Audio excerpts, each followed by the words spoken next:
আসসালামু আলাইকুম, কেমন আছেন সবাই?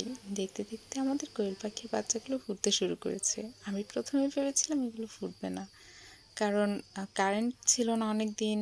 এর মধ্যে একদিন সারাদিনই কারেন্ট ছিল না। তারপরে কোয়েল পাখি ডিমে প্রথমবার দিয়েছি, ফুটবে কি ফুটবে না।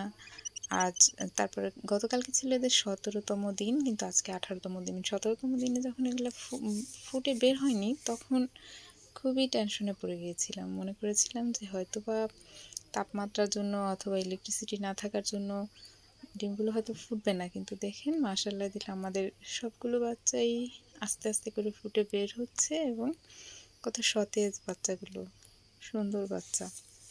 তারপরে আরেকটা জিনিসও একটু সমস্যা ছিল, কারণ আমরা যার থেকে ডিমগুলো নিয়ে এসেছিলাম সেই ডিমগুলোর মধ্যে পুরুষ কোয়েল ছিল কম, স্ত্রী কোয়েল বেশি ছিল। যার কারণে ওখানে একটা সন্দেহ ছিল যে আসলে এগুলো ফুটবে কি না। আবার আরেকটা ব্যাপার হচ্ছে ক্যান্ডেলিং করার সময় আসলে বোঝা যায় না। তবে একটা ভুল করেছি, সেটা হচ্ছে মুরগির ডিম আর কোয়েলের ডিম একসাথে দিয়ে ফেলেছি।